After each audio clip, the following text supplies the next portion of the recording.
Hey girlfriends, it's Kim Barnes Waterman here. Hey, I have a desire to teach a little bit on prayer this year in 2017. But before I do that, I really want to make a point pretty clear.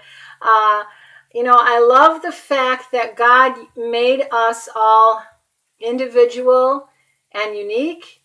And He wants us to express ourselves before Him in our own individual, unique flavor. I like that a lot about God.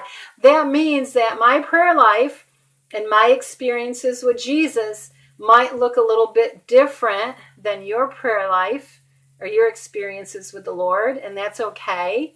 Um, it means that I can't compare myself to you, and you can't really compare yourself to me, right? Because we have all our own relationship with the Lord and our own flavor that goes up before Him as sweet incense when we're praying. So I just want everyone to enjoy the fact that there's so much uniqueness and diversity amongst the sisters and the Lord, and really celebrate and rejoice in your own relationship with Jesus Christ. I learned this lesson a really long time ago, like 27 years ago. Right after I got saved, I was saved in a nice little church that had really good worship, really vibrant worship that you can enter into. It was a joy. And it seems that week after week, my family and I would go to the church and we'd enter into worship, and there would be this guy there that loved Jesus. He was a really good brother, loved the Lord, but he was kind of big and bumbly, and he had no sense of rhythm. He couldn't sing, couldn't carry a tune. And it seems like every week he'd be sitting right in front of my vision line somehow. Wherever we sat, he was there just a little to the right or a few rows ahead of us. And he was a distraction to me. My eyes would be drawn to him, and I'd be like, wow, Lord, give this guy some rhythm, okay? And help him to hit a note once in a while. I didn't say that to anybody, but between the Lord and I would say this stuff. I wasn't even being mean. It was just like, wow. And I remember one Sunday as we were worshiping at this cute little church, and we're in the middle of worship service, and the guy's like sitting in front of me worshiping, is kind of distracting me. And I remember the Lord just came and He stood next to me. And I remember He just whispered in my ear and He said, I love to watch him worship. I love the way he worships me. And I had never thought of that before, because, man looks at the appearance, but God is looking at the heart, and God is like, this guy is cool before me. I'm enjoying this.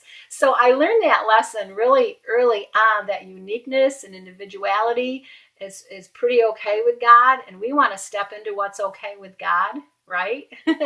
So, I celebrate every step of prayer that somebody takes. There's people that are new believers that have never prayed before, that are just learning how to pray out loud. And I celebrate that. I love to be in those groups. And there's people that are maturing, that are learning how to use the Word of God in prayer. And I love that. I celebrate that. And then there's people that are seasoned, and they've learned how to pray and intercede and prophetically declare. I love that stuff. So I love to celebrate every step of prayer, every avenue of prayer, every development of prayer. I never feel weird or, uncomfortable if someone's praying a different way than I am. I like to go to prayer meetings where they pray differently, or they stand, or they sit, or they walk, or they yell, or they're quiet. That's all good with me, because I know we have individual flavors before the Lord. So celebrate your uniqueness with God as you're learning to develop a closer walk with the Lord and learning how to develop your prayer life. Enjoy it. Enjoy it. And you know how I know that the Lord wants to hear from us individually? He wants to hear from you. He doesn't want me just praying for you, which is good. That's intercession. But God wants to hear you and your flavor and your uniqueness. And how I know that is the Song of Solomon tells us. This is Jesus talking to you. Okay, him talking to you as his beloved. He says, let me hear your voice. Let me see your face, because your face is lovely and your voice is so sweet. So take that as a call to talk to Jesus, to love on him, to lift your face up before him, and just lift your prayers and your cries up before him, and enjoy your unique flavor before the Lord. All right. Hey, God goes before you. He sets a guard at your rear. He covers you with his hands, and underneath you are his everlasting arms. You will never, ever, ever, ever walk through anything in this life alone. And I'll see you next time.